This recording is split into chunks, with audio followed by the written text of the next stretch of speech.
전 세계적으로 쓰레기 문제 때문에 몸살을 앓고 있습니다. 세계은행 보고서에 따르면 2030년에는 전 세계 폐기물이 무려 26만 톤이나 나올 거라고 하는데요. 또 최근에는 코로나 때문에 일회용품 사용량이 늘면서 그 증가세가 더 가팔라지고 있습니다. 문제는 우리가 열심히 분리수거를 해도 재활용할 수 없는 게 많다는 건데요. 결국 묻거나 태워야 하는데 이 과정에서 환경이 심각하게 오염된다고 합니다. 그런데 이런 쓰레기 문제에 해법을 제시한 사람이 있습니다. 바로 오늘의 주인공, 임종문 박사인데요. 친환경적인 기술로 쓰레기 문제를 해결하고 있는 임종문 박사. 그의 이야기 지금 시작합니다. 전라북도 군산시에는 다양한 산업이 모여있는 단지가 있습니다. 이 중 한 공간에 임종문 박사를 만나러 갔습니다.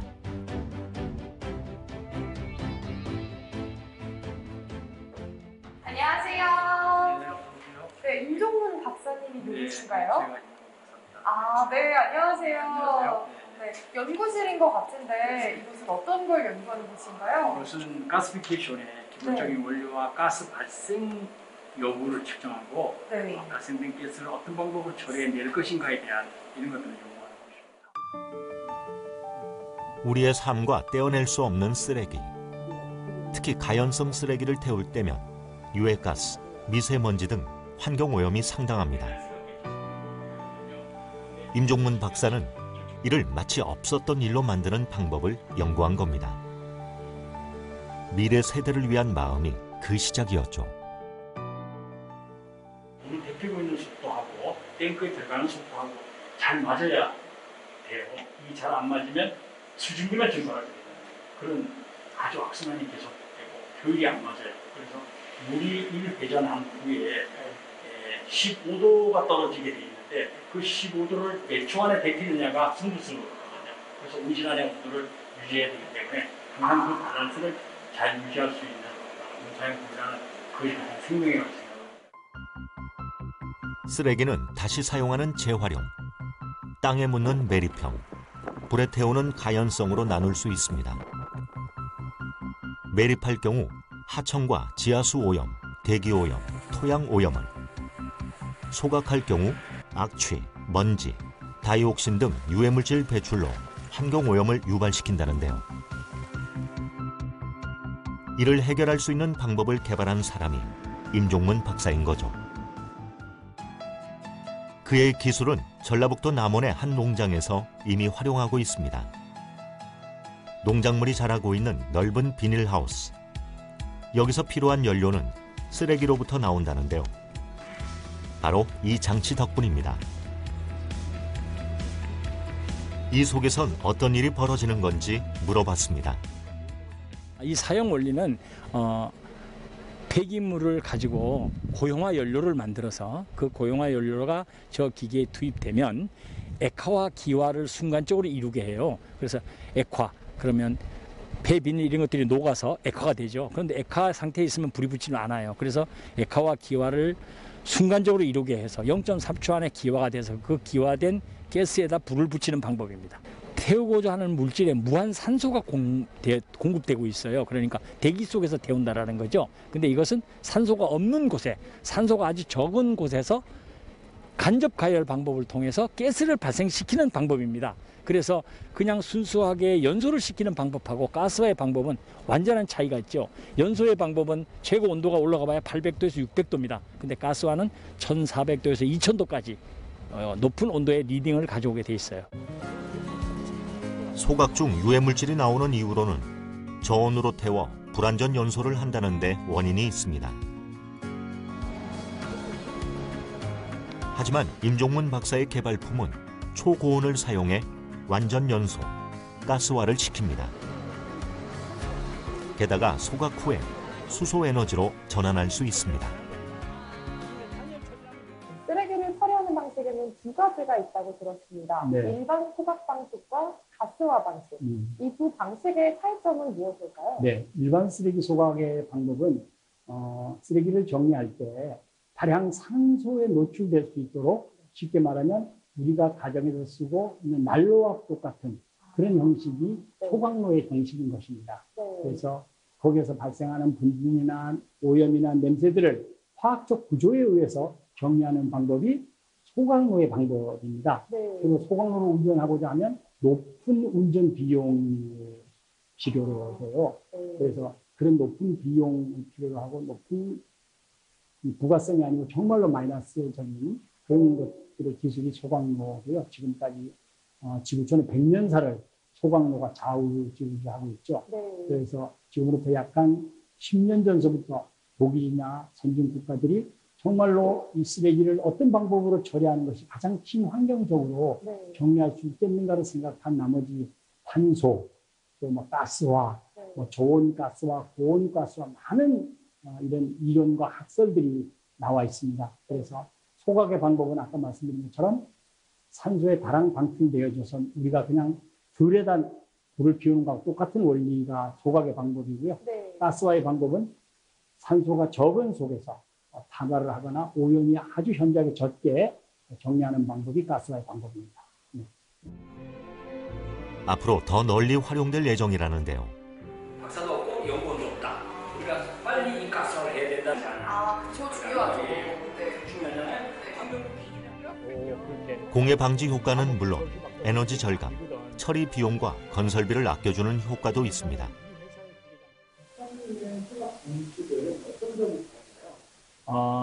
가스화 소각 장치라고 하는 것은 실질은 소각이라는 단어를 쓰시면 안 돼요. 이것은 그냥 가스화 이렇게 하는 겁니다. 이 틀린 것은 소각은 처리를 하고 나머지는 재화 이런 것들이 어마어마한 폐기물로 남아 있어요. 근데 가스화를 하게 되면 그런 것들이 전부 다 수소가스나 H2O나 메탄올이나 뭐 프로파양 이런 것들로 순수하게 자원으로 바뀌어지는 거죠. 그래서 가스화 하게 되면 돈을 버는 장치고요. 소각은 돈을 쓰는 장치다. 이렇게 간단하게 설명드리면 될 것 같습니다. 네. 박사님께서는 소고온 열 분해 방식을 개발해 내셨잖아요. 네, 그 네. 계기가 궁금합니다. 저는 원래가 이 쓰레기를 정리하는, 쓰레기를 하는 일은 과학자는 아니에요. 네. 저는 비철금속이라고 얼마 전에 아시겠지 모르겠는데 태양광 솔라를 만들고 있는 기본 비철금속을 생산하는 그런 금속학 박사입니다. 저는 우리 인간에게 정말 작은 에너지 비용을 통해서 높은 열원을 얻을 수 있는 매체를 저는 개인적으로 많은 연구를 했어요. 그래서 기본 바인드로 한 매체, 그러니까 마이크로웨이브 집에서 쓰고 계시는 전자레인지를 말씀드리고 네네. 있습니다. 예. 초고온 발열체를 받아서 반응하게 되면 약간 30초에 2400도의 고온을 낼 수 있는 매체를 제가 개발을 했어요. 뒤에 있는 네. 이런 물질들이죠. 직접 개발을 하신 네, 이건 거죠? 제가 직접. 그래서 이 에너지를 이용해서 이 쓰레기를 완전히 분해하고 완전 연소해 내는 네. 그런 방법에 돌아가게 된 것이죠. 스스로도 자랑스러운 초고속 열분해 가스화 기술을 개발한 임종문 박사. 부지런히 어디론가 향합니다. 지금 어디 가고 계신 거예요? 그 가스피케이션 하는 여러 가지 장비를 연구실에 세팅이 되어 있어요. 거기에 사람들이랑 시연회 준비하고 연구 발표회를 하러 가고 있어요. 아니 어떤 시연인데요? 어떤 시연이냐면 생활 폐기물 가스화 장치를 가스화를 하는 기계 장치 시연회입니다. 에너지 자원뿐만 아니라 우리 생활도 바꾸게 될 것이라는 임종문 박사의 기술. 오늘은 폐기물 고열 열분해를 통해 여기, 가스에서 수소를 분리해내는 방법인데 다 지워져 있습니다. 지금 수소를 발생하는 장치 비용에 비해 10분의 1, 크게는 100분의 1도 들지 않는 비용이라고 합니다. 그래서 아마 부산시가 제일 먼저 쓰레기 매립장을 정리하는 거. 무슨 회의 하셨나요? 지금은 해외 쪽 영업이 저희한테 의뢰가 들어온 데가 있고요. 제가 또 직접 방문했던 나라도 있습니다. 그래서 그거에 대해서 직원들한테 이야기하고 각각 분담해서 준비할 수 있도록 그렇게 오늘 그런 회의를 주로 했습니다. 예. 지금도 해외랑 이렇게 네. 거래하고 계십니까? 예, 그렇습니다. 2개월 전에 몰도바 정부를 공식 초청으로 방문을 했고요. 임종문 박사는 동유럽 국가인 몰도바 정부에 초청되기도 했습니다. 투자청 관계자들과 미팅을 진행했고 국무총리를 만나는 자리까지 있었습니다. 몰도바 정부로부터 초청을 받아서 방문해서 몰도바 총리 관저에서 마지막으로 정리를 한 것이 몰도바에서 생산되고 있는 모든 쓰레기를 가지고 발전소를 짓고 그까지 지금 몰도바하고는 협약이 되어 있는 상황입니다. 네. 다른 해외들 네. 라오스 정부하고도 지금 긴밀하게 협조가 되어 있고요. 그다음에 베트남에도 지금 많이 연결이 되어 있습니다. 그래서 베트남은 지금 토목공사가 약 한 20% 정도 진행되고 있고요. 지금 라오스는 이제 다음 달쯤 4월 한 중순경에 라오스 대통령과 관저 국회의원들과 함께 세심한 프로젝트를 통해서 MOU를 하는 걸로 잠정적으로 약속을 하고 있습니다. 무엇이든 관심이 있는 만큼 더 보이는 법입니다. 상온에서 부는 것밖에 열이 안 난다는 것은 이거는 획기적인 기술의 전환입니다. 임종문 박사의 가스와 기술은 환경의 소중함과 어깨를 나란히 하며 퍼져나갔고 같이 손을 잡고자 하는 사람들이 몰려들고 있습니다. 아주 소중한 그리고 여기다가 마이크로웨이브를 장착하게 되면 이거보다 10분의 1로 줄어들어요. 바짝. 그러면 현재 지금 이 부분에 노즐이 지금 들어가 있는 거죠? 여기는 이 부분엔 저기에 거기 노즐이 들어있고요. 그 노즐이 들어있고 이거는 에어입니다. 산소 공급량으로 불의 온도를 조정하게 돼요. 액상과 기화를 동시에 이루게 하는 원리를 바탕으로 환경 파괴의 주범 쓰레기가 수소 에너지로 변하는 마법이 일어납니다. 임종문 박사와 협업을 하게 된 이유가 있을까요? 저희 회사는 정밀 코팅 기업입니다. 정밀 코팅 기반의 다양한 첨단 소재를 생산하고 있는데요. 저희 회사에서 주로 사용하는 기초 소재가 플라스틱 필름입니다. 이 플라스틱 필름이 매월 상당한 수량의 폐기물이 발생이 되고 있는데 이 폐기물을 자원화할 수 있는 그런 방법은 없을까? 이런 부분들을 항상 고민해 왔었는데 임종문 박사의 가시피케이션 기술은 이런 생활 쓰레기, 그다음에 산업 이런 폐기물들을 근본적으로 자원화할 수 있는 그런 기술이라고 생각을 하고 있습니다. 그런 차원에서 저희 회사도 관심을 갖게 됐고요. 최고 기술 위원을 있는 임종문 박사입니다. 반갑습니다.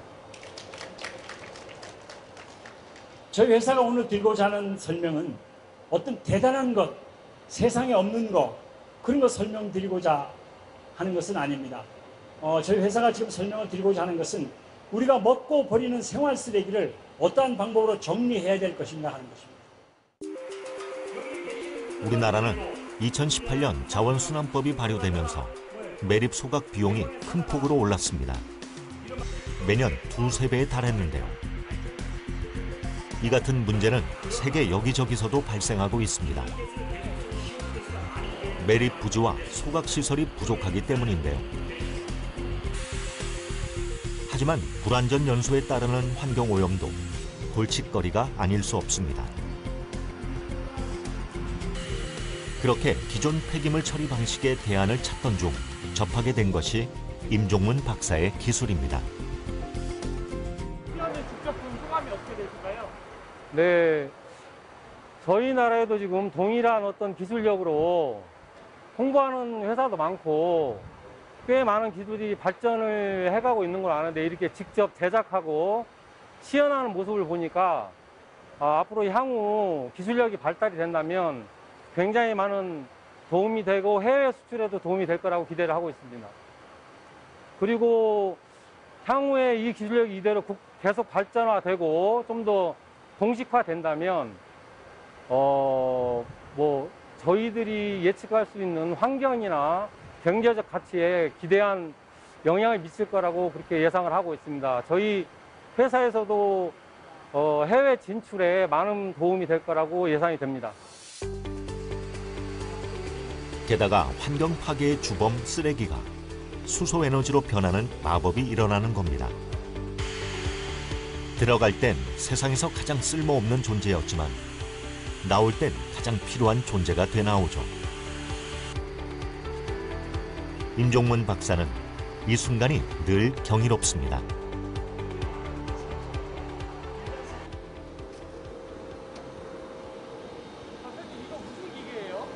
이 기계는 우리가 먹고 버리는 일반 폐기물, 저준위, 그러니까 발열량이 아주 약한 그런 폐기물들을 가스화하는 장치입니다.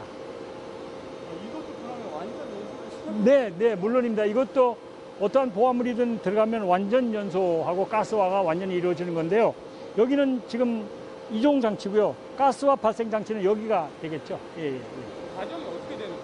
이 과정은 우리가 쓰고 버리는 폐기물을 통해서 먼저 이 이송 라인을 통해서 저 가스피케이션으로 접근을 하는데요.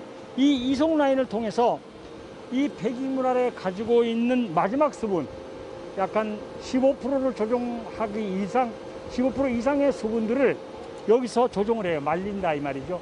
어느 정도 말린 후에 이 기계 장치로 들어가게 돼 있어요. 그래서 이 기계 장치에 공급이 돼서 가스화가 되는 거죠. 예, 그래서 이것은 어떤 소규모 공장, 또 작은 단위의 하우스, 또 일장 시골에 있는 촌락, 어떤 5, 6가구가 모여 사는 곳, 이런 데서 적합하게 사용할 수 있는 그런 기계 장치가 되겠습니다. 예.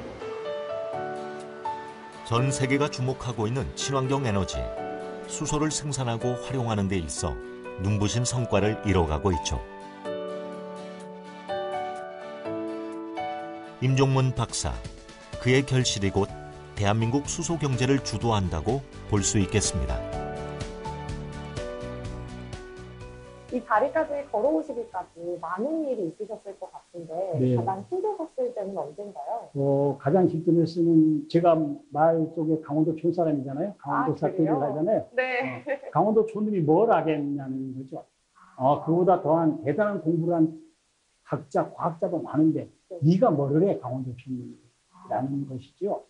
눈으로 보고도 제가 심지어 어떤 기계를 만들어 놓으면요. 네. 에어를 공급하는 호스를 보고 이거 가스가 들어가는 거 잘라보자라고 하는 사람도 있었어요. 실제로요? 그런 모욕적인 그런 언어도 듣고 내가 그래도 이름 있는 어떤 무기물 박사고 유기물 박사인데 네. 나도 이런 걸 개발을 못하는데 당신 같은 사람이 뭐지 이것을 하는 이런 아주 참 인간 이하의 방법으로 거짓말을 하고 있는 거 아니냐. 네. 너 사기치고 있는 거 아니냐. 네. 어떻게 쓰레기가 냄새도 없고 불길도 없고 냄새가 없게 정리가 되느냐. 너는 거짓말을 하고 있느냐 당신은. 보여줘도 안 믿는 거. 네. 이럴 때 가장 속을 쓰고 어찌 이 나라가 일이 되었는가 하고 하는 사람과 사람을 믿지 못하는 힘포 이런 데서 가장 속을 썼고요. 그때 가장 어려웠습니다. 많은 이들이 불신의 눈초리를 보냈지만 임종문 박사는 포기하지 않았습니다. 점점 더 늘어나는 쓰레기에 매립 부지와 소각시설은 부족하고 그나마 진행하더라도 불완전 연소에 따르는 환경오염이 안타까웠기 때문입니다. 임종문 박사는 각고의 노력 끝에 지금의 결실을 맺을 수 있었습니다. 박사님이 가장 보람을 느끼셨을 때는 언제인가요? 예. 제가 가장 보람을 느꼈을 때는 시골 농촌을 방문했잖아요. 네. 그럼 시골 농촌에 돈이 없어서 온실에 이렇게 소비 난로도 띄울 수가 없고 난방을 못 하잖아요. 네. 거기에 제가 작게 이렇게 또 작게 쓰레기를 처리해서 가스 아까 보셨잖아요. 소요. 네, 네, 네. 그런 것들을 만들어서 에너지원으로 이렇게 쓸 수 있도록 해드렸을 때 그 해에 농사를 잘 지어서 저한테 농작물을 소포로 보내주셨을 때 그래요? 제가 그것을 받아봤을 때 내가 참 잘했다. 하고 있는 일을 참 잘하는 일을 내가 하고 있구나라고 하는 그 보람이 가장 컸었습니다. 네, 가장 보람차고 뿌듯하셨을 것 같습니다. 그렇습니다. 기술의 진가를 알아보는 사람은 점점 더 늘어나고 있습니다. 100톤 하면 한 20m 채 안 납니다. 제가. 검토를 해서 우리가 임종문 박사의 개발품을 해외로 수출하기 위한 작업에 속도를 내는 중입니다. 약 한 4조 5천억 정도. PAPP나 비닐들이 물속에서 3년이 지나면 3년 있으면 시간당 3,000kW, 3메가 발전을 할 수 있습니다. 네, 여기에 왜 오셨나요? 예. 제가 베트남에 현재 생활 폐기물 및 산업 폐기물을 처리시킬 수 있는 대한민국의 소각 시스템, 그걸 요청을 받았습니다. 그래서 오늘 마침 시연에 한다길래 오늘 방문하게 됐습니다. 왜 이 기술을 베트남과 잘 맞다고 생각하십니까? 예. 그 세계가 똑같습니다. 이 환경 문제하고 이 문제는 그 비단 우리나라뿐만이 아니라 베트남을 비롯한 동남아 어느 국가 선진국도 마찬가지입니다. 이제는 매일 문화에서 이제 소각 문화로 지금 변화가 일어나고 있기 때문에 앞으로 이 소각 시스템은 상당히 중요한 아마 그 산업의 그 여건으로서 큰 역할을 하리라고 생각이 됩니다. 안녕하세요, 박사님. 예, 어서 오세요. 예, 앉으십시오. 예, 앉으십시오. 안녕하세요. 예, 예, 지금 천안시 시민하고 천안시하고 어떤 대립 관계가 이루어지고 있나요? 이번엔 천안의 한 자연보호협회에서 임종문 박사를 향해 문을 두드렸습니다. 다시 보다가 교통사고를 해도 되는 거고 뭐 어느 어디 있을 수 있어요. 주민하고의 불협화음도 없어질 것이고요. 매립장 자체에 매립물도 없을 것이고요. 이 순환 매립장의 원리가 뭐냐면 그날 생산되는 쓰레기는 그날 손해간다는 뜻입니다. 여기에 왜 오시게 되셨나요? 네, 현재 천안시에 매립장 건립 문제로 주민들이 데모 중인데요. 어떤 효과적인 방법이 없을까 고민하던 중에 알게 되어서 직접 보러 왔습니다. 이 기술이 왜 환경보호와 잘 맞는다고 생각하시나요? 현재 가장 큰 문제가 쓰레기 매립으로 인한 자연 파괴라고 생각하는데요. 임종문 박사님의 가스화 기술을 적용한다면 환경 보호에 도움이 될 것이라고 생각합니다. 늘 연구를 쉬지 않는다는 임종문 대표. 그의 열심과 부지런함은 나 자신을 넘어 우리 모두를 위함, 인간을 넘어 환경과 지구를 위함입니다. 사무실 한켠을 빼곡히 채우고 있는 개발품들이 바로 그 증거인데요. 앞으로의 계획이나 포부에 대해서 말씀해 주시죠. 전 세계적으로 아직까지 기후 환경, 기후의 온도를 낮추는데 어떠한 학문이 필요하며 어떠한 기술이 필요한 것인가에 대한 실질적인 연구를 하는 학교가 아무데도 그 연구기관이 없어요. 그래서 저는 작게나마 어떤 부분이 성공을 한다면 그런 전문, 정말 이 지구의 온도를 낮출 수 있는 기술, 그런 기술이 많은 돈을 들이는 것이 아니고 정말로 저비용으로 지구를 낮출 수 있고 지구의 온도를 낮출 수 있고 우리가 다시 돌아가는 지구의 생명을 다시 돌릴 수 있는 이런 학문을 연구하는 그런 작은 학교라도 그런 학교를 하나 차려서 이렇게 알리고 가르치고 그 후에 생을 마감했으면 가장 좋겠다고 생각합니다. 글로벌 리서치 기관 스테디스타에 따르면 2027년 전 세계 폐기물 에너지 시장 규모는 우리 돈으로 무려 약 60조 원까지 성장할 것이라고 합니다. 그만큼 쓰레기를 활용하는 기술은 앞으로의 전망이 더 밝은 사업인데요. 자꾸만 늘어나는 골칫덩이 쓰레기를 수소사회 효자템으로 바꿔주는 사람이 임종문 박사입니다. 그가 만든 착하지만 강력한 열분의 기술을 등에 업고 몰라보게 깨끗해질 지구를 기대해 보겠습니다.